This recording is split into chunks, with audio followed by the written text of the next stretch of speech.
70평생을 살아오면서 가장 행복해야 할 날이었습니다. 화려한 연회장의 흥겨운 노랫소리와 사람들의 웃음소리가 아직도 귓가에 맴도는 듯했습니다.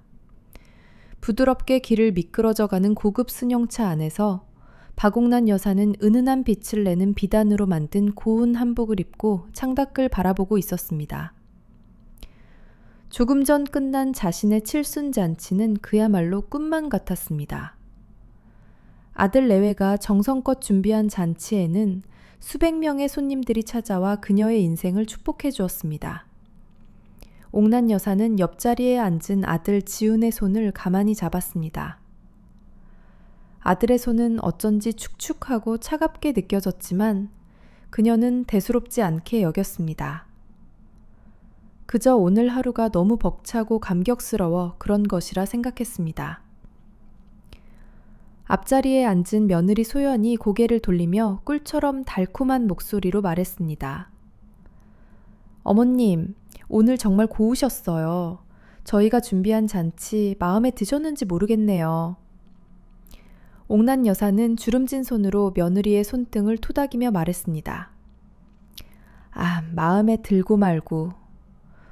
내 평생 이렇게 행복한 날이 또 있었을까 싶구나. 지훈아, 소연아, 정말 고맙다.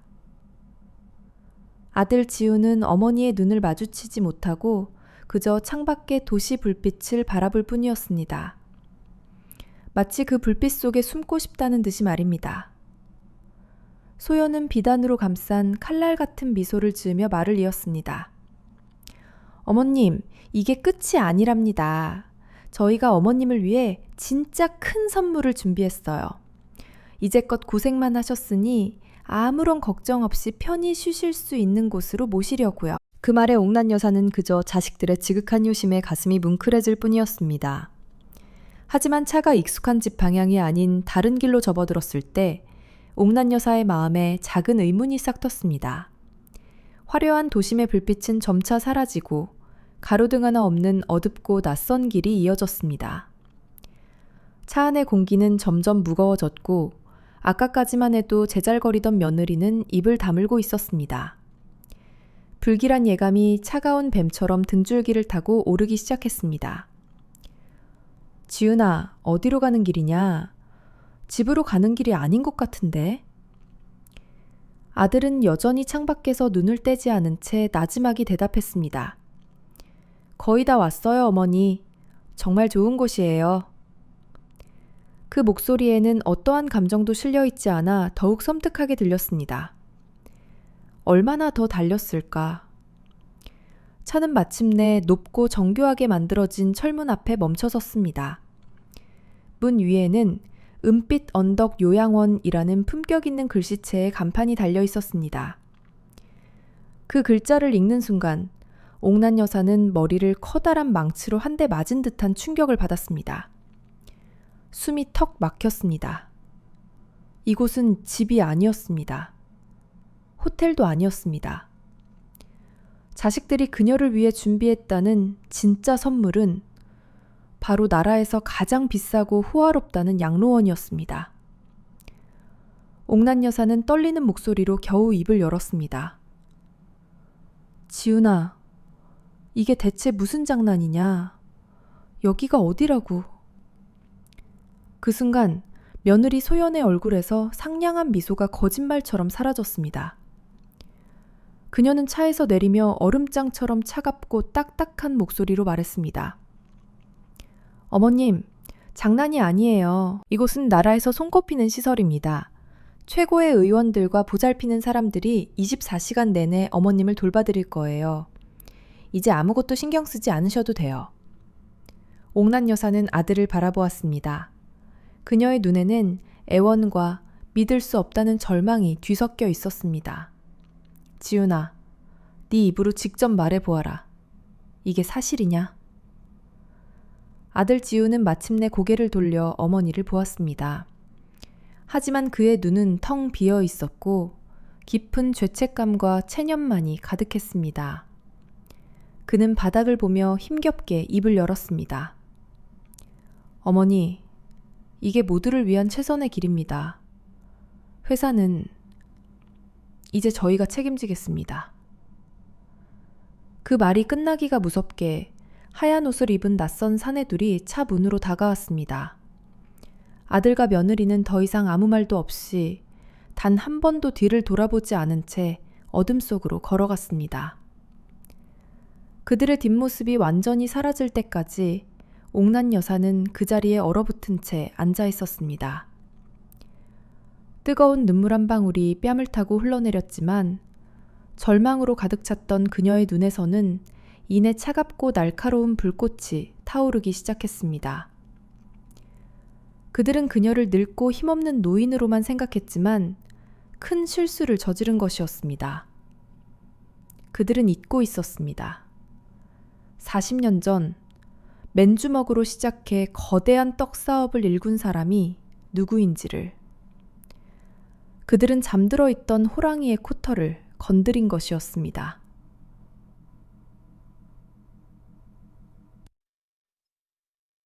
여러분 안녕하세요. 오늘 들려드릴 이야기는 믿었던 혈육에게 버림받았지만 결코 주저앉지 않고 자신의 모든 것을 되찾은 한 여인의 놀라운 이야기입니다. 본격적인 이야기에 앞서 화면 아래에 있는 구독 단추와 종 모양 단추를 한 번씩만 눌러주시면 정말 감사하겠습니다. 그래야 앞으로 올라올 흥미진진한 이야기들을 놓치지 않으실 수 있답니다. 그리고 지금 어느 고장에서 제 이야기를 듣고 계신지 알려주시면 더욱 기쁠 것 같습니다. 여러분이 계신 곳의 이름을 알려주시면 제가 반갑게 인사를 전해드리겠습니다. 자, 그럼 이제 박옥란 여사의 과거로 시간여행을 떠나볼까요? 40여 년 전, 왁자지껄한 시장의 한 구석에는 앳된 얼굴의 젊은 안악이 있었습니다. 바로 스물남짓의 박옥란이었습니다. 추운 겨울바람에 볼은 빨갛게 얼어 있었지만 그녀의 눈빛만은 꺼지지 않는 불꽃처럼 뜨거웠습니다. 그녀의 낡고 작은 좌판 위에는 하얀 김이 모락모락 피어오르는 떡들이 정갈하게 놓여 있었습니다.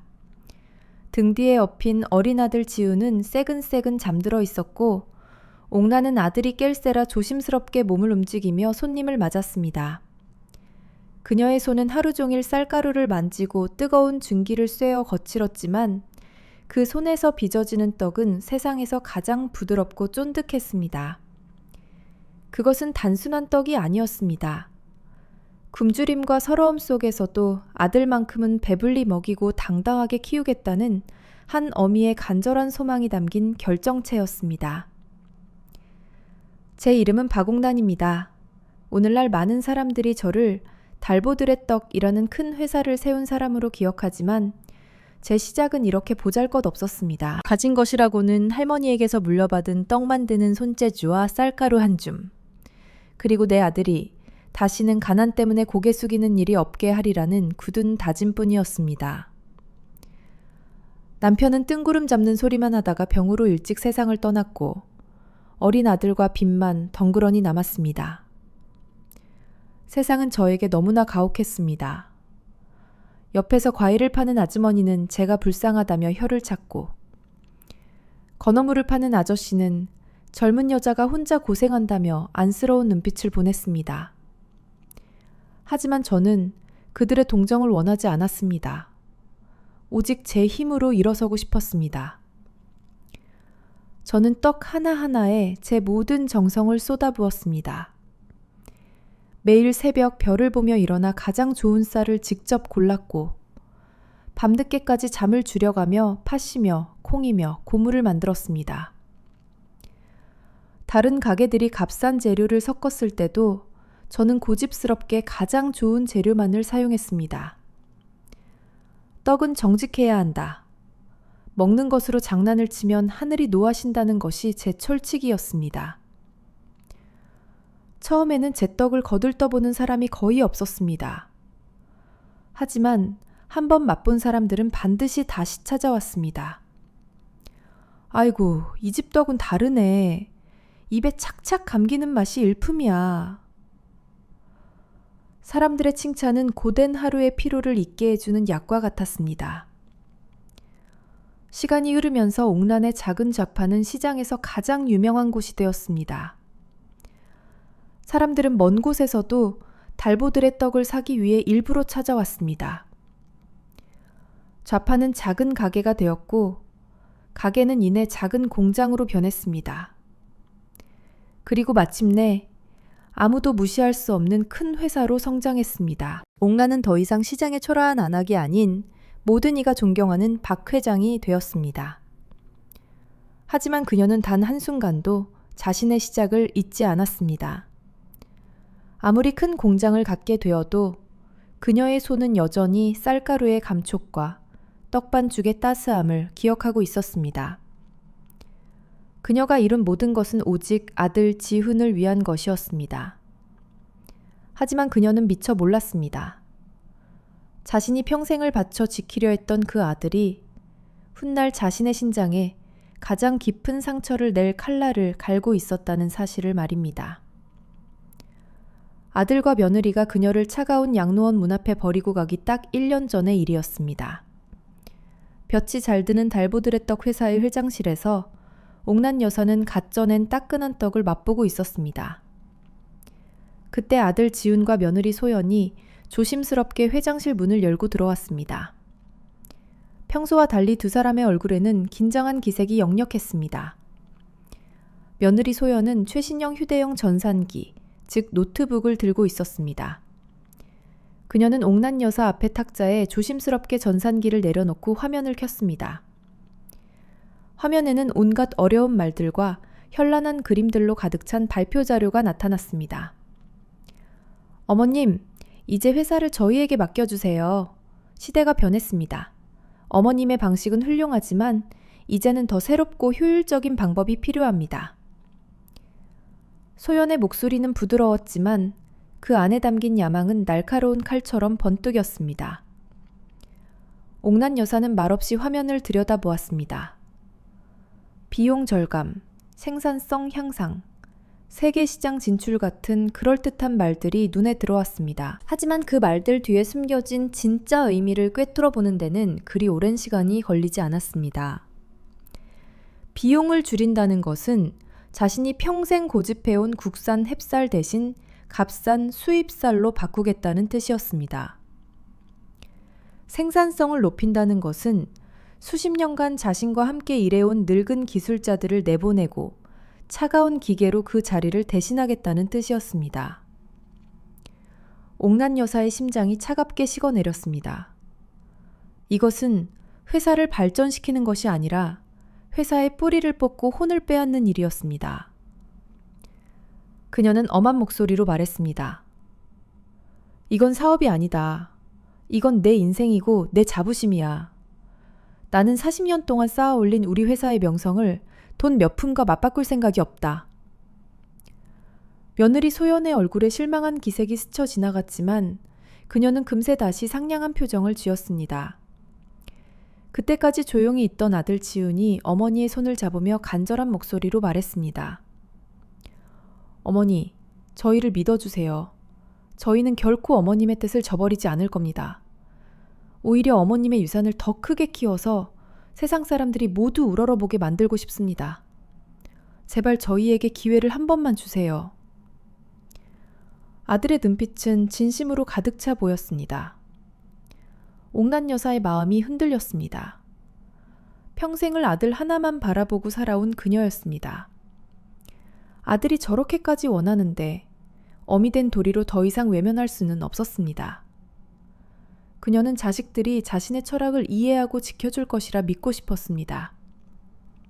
며칠 후 옥란 여사는 남몰래 자신의 오랜 법률 대리인을 찾아갔습니다. 그는 지난 20년간 옥란 여사의 모든 재산을 관리하며 굳은 일을 도맡아온 믿음직한 사람이었습니다. 옥란 여사는 그에게 자신의 결심을 털어놓았습니다. 아이들에게 회사의 운영을 맡기려고 합니다. 하지만 모든 것을 넘겨주는 것은 아닙니다. 제가 뒤에서 지켜볼 수 있도록 안전장치를 마련해 주십시오.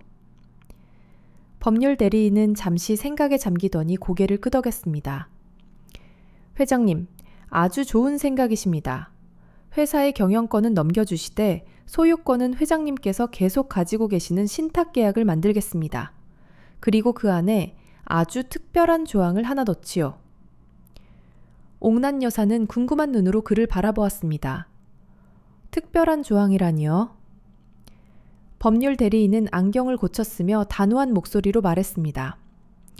이름하여 장인의 규약입니다. 만약 회사의 핵심 가치인 떡의 품질이 떨어지거나 제가 정해놓은 금지된 재료, 즉 값싼 수입 재료를 사용하거나 회사의 명성에 심각한 해를 끼치는 일이 발생할 경우 회장님께서 즉시 모든 권한을 되찾아올 수 있다는 내용입니다. 이 조항의 존재는 아드님 내외에게는 비밀로 하겠습니다.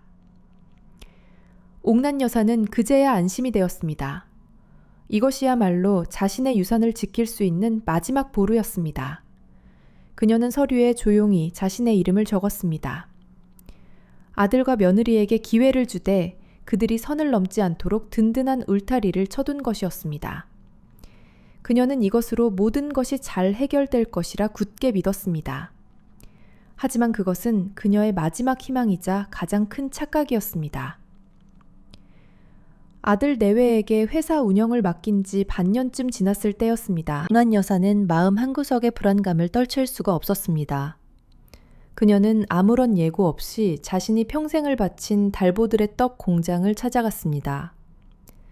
공장 문을 들어서는 순간 그녀는 무언가 잘못되었다는 것을 직감했습니다. 예전 같으면 구수한 떡지는 냄새와 달콤한 고물 냄새가 진동했을 공장 안은 역한 기름 냄새와 정체를 알 수 없는 화학약품 냄새로 가득했습니다. 그리고 더 이상 정겨운 사람들의 목소리도 들리지 않았습니다. 자신과 함께 청춘을 바쳤던 오랜 기술자들은 보이지 않고 낯선 젊은이들이 무표정한 얼굴로 시끄러운 기계를 조작하고 있을 뿐이었습니다. 마치 사람의 온기가 사라진 텅 빈 껍데기 같았습니다. 옥란 여사는 심장이 내려앉는 기분으로 원료 창고 문을 열었습니다. 그곳에서 그녀는 평생 잊을 수 없는 광경을 목격했습니다. 창고 한두 구석에는 분명 자신이 계약했던 2,000의 최고급 햅쌀 포대가 쌓여 있었습니다. 하지만 그 반대편에는 출처를 알 수 없는 값싼 중국산 쌀 포대가 산더미처럼 쌓여 있었습니다. 심지어 팥고물 대신 정체부를 갈색 가루가 담긴 통들도 보였습니다. 손이 부들부들 떨렸습니다. 이것은 단순한 원가 절감이 아니었습니다. 이것은 고객과의 약속을 저버리는 행위이자 자신의 인생을 송두리째 부정하는 배신이었습니다. 그녀는 말없이 창고문을 닫고 공장을 나섰습니다. 공장 정문에서 자신을 발견하고 허둥지둥 달려오는 아들 지훈의 얼굴을 보았지만 아무 말도 하고 싶지 않았습니다. 그날 저녁 옥란 여사의 집에는 무거운 침묵이 흘렀습니다. 그녀는 낮에 공장에서 몰래 가져온 떡 한 조각을 아들과 며느리 앞에 내놓았습니다. 겉보기에는 예전과 다를 바 없는 떡이었습니다. 이걸 한번 먹어보아라. 이게 정말 우리가 만든 달보들의 떡이 맞더냐. 그녀의 목소리는 분노로 떨리고 있었습니다. 아들 지우는 차마 떡에 손을 대지 못하고 고개를 숙였습니다. 하지만 며느리 소연은 조금도 거리낌 없이 떡을 한 입 베어 물고는 태연하게 말했습니다. 어머님, 맛만 좋은데요. 요즘 젊은 사람들은 이런 깔끔한 맛을 더 좋아해요. 매출이 15알이나 오른 것이 그 증거 아니겠어요? 어머님은 너무 옛날 방식에만 얽매여 계세요. 그 뻔뻔한 태도에 옥란 여사는 기가 막혔습니다. 그녀는 아들을 바라보며 물었습니다. 지훈아, 너도 그렇게 생각하느냐? 네 어미가 평생을 지켜온 맛이 그저 낡고 쓸모없는 것이 되어버렸느냐? 아들 지훈은 한참 동안 아무 말도 하지 못했습니다. 그는 어머니의 실망 어린 눈빛과 아내의 날카로운 눈빛 사이에서 갈팡질팡했습니다. 마침내 그는 힘겹게 입을 열었습니다. 어머니, 소연이 말이 맞아요. 세상이 변했습니다. 우리도 변해야 살아남을 수 있어요. 그 말을 듣는 순간 옥란 여사는 자신의 아들이 완전히 변해버렸다는 것을 깨달았습니다. 순수하고 착했던 아들은 더 이상 없었습니다. 그 자리에는 야망에 눈이 먼 아내의 꼭두각시가 되어버린 낯선 남자만이 앉아있을 뿐이었습니다. 아들에 대한 실망감은 그 어떤 배신감보다 더 깊고 아프게 그녀의 가슴을 파고들었습니다. 그날 이후 옥란 여사는 자신의 회사에서 철저히 외면당했습니다. 중요한 회의가 있다는 핑계로 공장 출입을 막았고 바쁘다는 핑계로 그녀의 전화를 받지 않았습니다. 그녀는 자신이 평생을 바쳐 이룩한 왕국에서 쫓겨난 늙은 여왕 신세가 되어버렸습니다. 자식들은 더 이상 그녀의 조언을 구하지 않았고 마치 귀찮은 짐처럼 여기기 시작했습니다. 긴장감은 날마다 높아져만 갔고 마침내 터질 것 같은 팽팽한 활 시위처럼 위태로운 시간이 흘러가고 있었습니다. 다시 현재로 돌아와 은빛 언덕 요양원의 차갑고 정갈한 방 안. 박옥란 여사는 아무런 장식도 없는 새하얀 벽을 물끄러미 바라보고 있었습니다. 칠순 잔치의 화려했던 기억과 아들 내외의 냉정한 배신이 뒤섞여 머릿속이 혼란스러웠습니다. 분노와 슬픔이 파도처럼 밀려왔지만 그녀는 눈물을 흘리지 않았습니다. 대신 그녀의 마음속에서는 차가운 분노가 얼음처럼 단단하게 굳어가고 있었습니다. 그녀는 자신의 주름진 두 손을 내려다보았습니다. 이 손은 40년간 쌀을 씻고 반죽을 치대며 굳은 살이 박인 손이었습니다. 이 손으로 무에서 유를 창조했고 작은 떡집을 나라에서 손꼽히는 큰 회사로 키워냈습니다. 이런 손을 가진 자신이 이런 무균실 같은 곳에서 무력하게 쓰러져 갈 수는 없었습니다. 그녀의 눈에서 절망의 빛이 사라지고 그 자리에 예리하게 벼려진 칼날 같은 결심이 섰습니다. 그녀는 울부짖거나 문을 두드리는 대신 조용히 생각에 잠겼습니다. 이곳에 끌려오면서 보았던 모든 것을 필사적으로 기억해냈습니다. 새벽 4시가 되면 밤근무자와 낮근무자가 교대하며 잠시 감시가 소홀해진다는 것. 복도 끝 세탁실로 향하는 음식 운반용 승강기가 있다는 것. 그리고 세탁실 구석의 작은 창문은 낡아서 잘 잠기지 않는다는 것을 똑똑히 보았습니다. 그녀는 소리를 지르며 저항하는 것이 가장 어리석은 행동임을 잘 알고 있었습니다. 약한 모습을 보일수록 적은 더 강하게 옮아맬 것이기 때문입니다. 그녀는 철저하게 계획을 세우기 시작했습니다. 그녀의 머리는 이제 슬픔에 잠긴 늙은 어머니의 머리가 아니라 위기 상황을 타개할 전략을 짜는 노련한 사업가의 머리로 변해 있었습니다. 그날 밤 깊은 어둠이 요양원을 감쌌을 때 옥란 여사의 방에서 고통스러운 신음소리가 새어나왔습니다. 그녀는 침대 옆 탁자살 일부러 넘어뜨리며 가슴을 부여잡고 쓰러지는 연기를 했습니다. 쿵 하는 소리에 놀라 달려온 젊은 간호사는 당황하여 허둥지둥 의원을 부르러 달려갔습니다. 잠시 후 의원과 간호사가 혈압을 재고 청진기를 대며 부산을 떠는 사이 옥란 여사는 아무도 눈치채지 못하게 침대에서 빠져나와 그림자처럼 방을 나섰습니다. 그녀는 복도 끝에 놓인 더러워진 침대 시트를 담는 커다란 수레 안으로 몸을 숨겼습니다. 잠시 후 아무것도 모르는 직원이 수레를 끌고 세탁실로 향했습니다. 퀴퀴한 냄새와 축축한 감촉이 불쾌했지만 옥란 여사는 숨소리조차 내지 않고 웅크리고 있었습니다.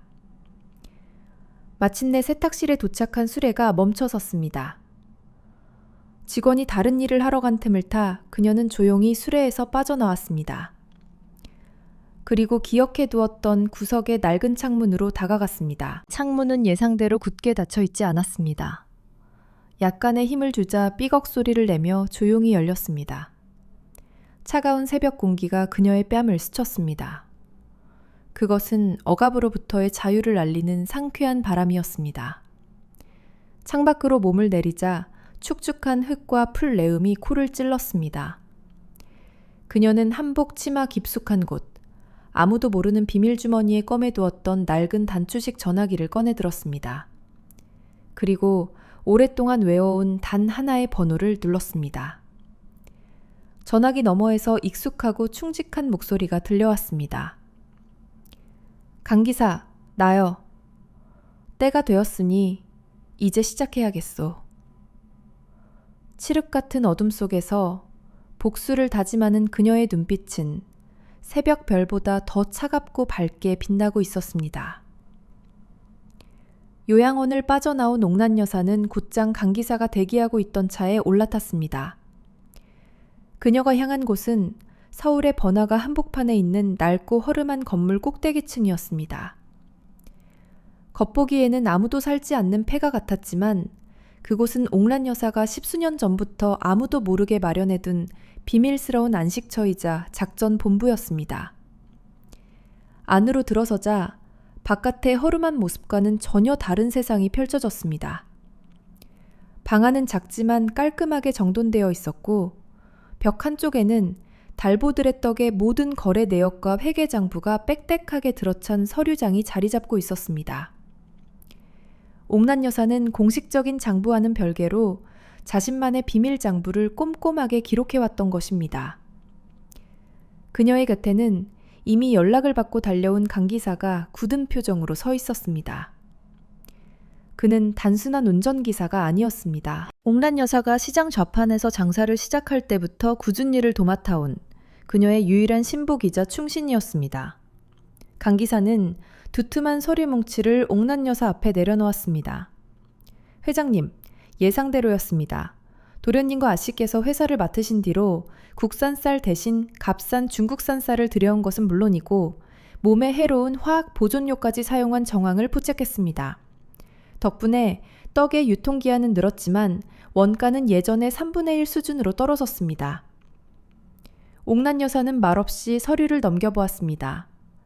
그녀의 얼굴에는 슬픔이나 분노 대신 차가운 결심만이 서려 있었습니다. 그녀는 강 기사에게 나지막이 말했습니다. 강 기사, 내가 눈여겨보던 젊은 음식평론가가 한 명 있소.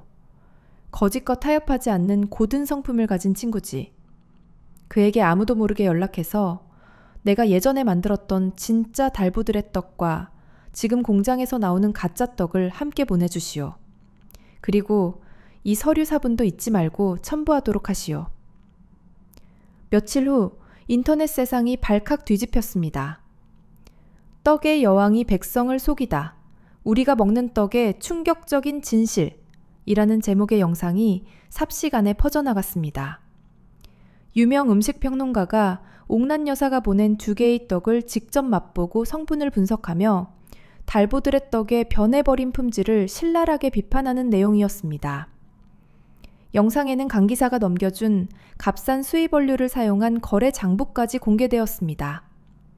사람들의 분노는 들불처럼 번져나갔습니다.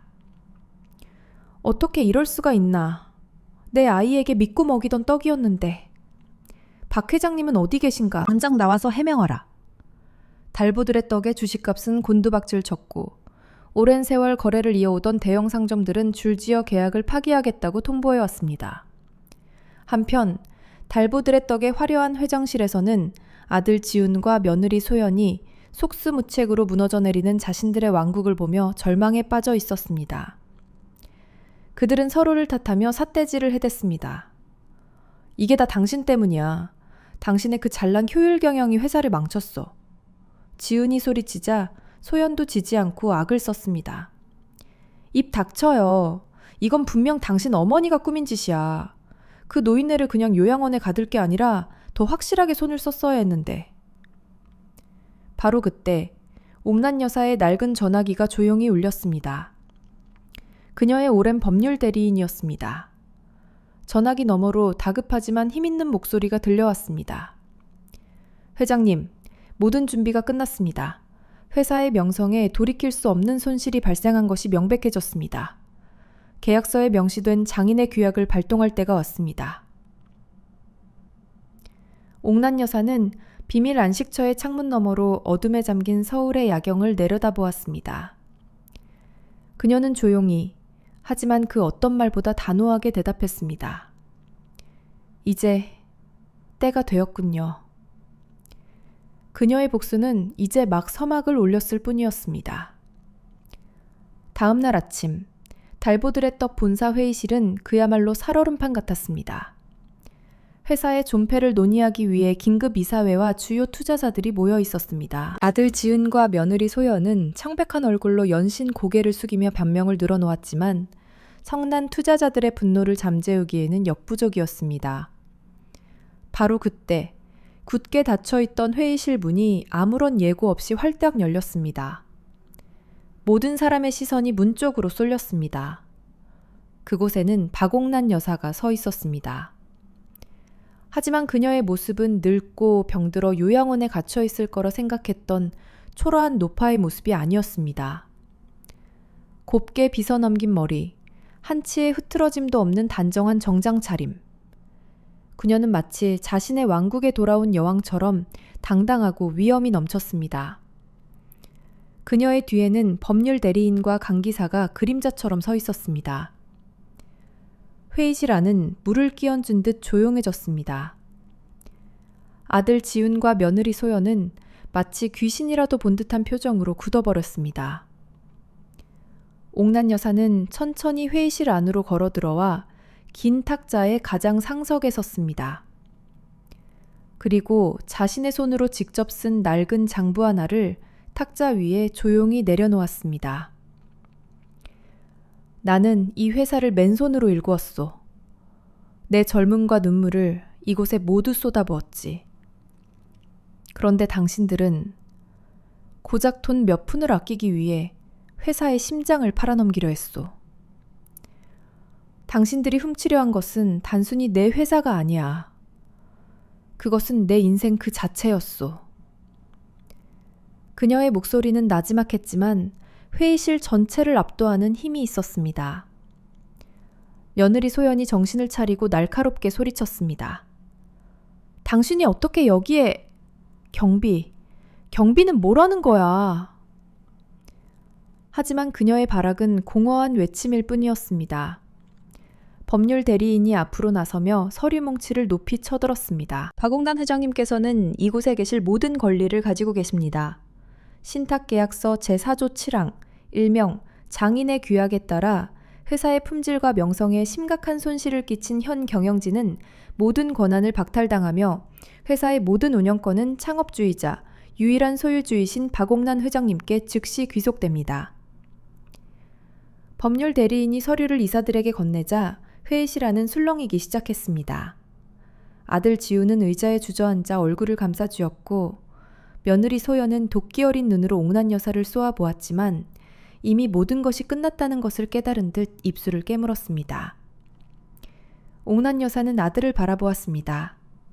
그녀의 눈에는 분노가 아닌 깊은 슬픔과 연민이 담겨 있었습니다. 나는 너에게 진정한 왕국을 물려주고 싶었다. 하지만 너는 고작 플라스틱으로 만든 가짜 옥자에 만족하고 말았구나. 이제 그 자리에서 내려오너라. 두 사람 모두. 1년 후 달보들의 떡 공장은 예전의 활기를 되찾았습니다. 공장 안은 다시 구수한 쌀내음과 달콤한 꿀내음으로 가득 찼습니다. 옥란 여사는 화려한 회장실 대신 소박한 작업복을 입고 젊은 기술자들에게 자신의 비법을 가르치고 있었습니다. 그녀의 얼굴에는 진정한 행복과 만족감이 피어올랐습니다. 그녀는 단순히 회사를 되찾은 것이 아니었습니다. 그녀는 자신의 삶의 의미와 목적을 되찾은 것이었습니다. 어느 날, 그녀에게 이름 없는 작은 상자 하나가 배달되었습니다. 상자 안에는 모양은 투박했지만 정성이 느껴지는 떡 몇 개가 들어있었습니다. 옥란 여사는 떡 한 조각을 천천히 맛보았습니다. 완벽하지는 않았지만 그 안에는 진심 어린 노력과 뉘우침의 맛이 배어 있었습니다. 그녀는 누가 보냈는지 짐작할 수 있었습니다. 들리는 소문에 의하면 아들 내외는 도시 변두리에서 작은 떡집을 열고 맨바닥부터 다시 시작하고 있다고 했습니다. 옥란 여사는 더 이상 그들을 원망하지 않았습니다. 그것이 그들이 스스로의 힘으로 일어서는 첫걸음임을 알았기 때문입니다. 그녀의 진정한 승리는 빼앗긴 것을 되찾은 데 있는 것이 아니었습니다. 자신의 혼이 담긴 유산을 지켜내고 다음 세대에게 온전히 물려주는 것. 그것이 그녀의 진짜 승리였습니다. 여러분, 오늘 이야기는 여기까지입니다. 그들은 그녀에게서 모든 것을 빼앗았다고 생각했지만 한 가지 중요한 사실을 잊고 있었습니다. 한 사람의 내면에 깊이 뿌리내린 신념과 정신은 결코 빼앗을 수 없다는 것을 말입니다. 진정한 힘은 우리가 가진 것이 아니라 아무것도 없는 곳에서 무엇을 만들어낼 수 있는지에 달려 있습니다.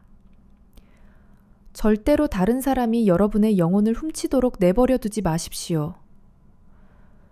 오늘 이야기가 여러분의 마음에 작은 울림을 주었다면 화면 아래에 좋아요 단추를 눌러주시고 아직 안 하셨다면 구독도 꼭 부탁드립니다. 여러분의 작은 응원이 저에게는 큰 힘이 됩니다. 부디 건강하시고 여러분 안에 잠들어 있는 강인한 힘을 항상 기억하시기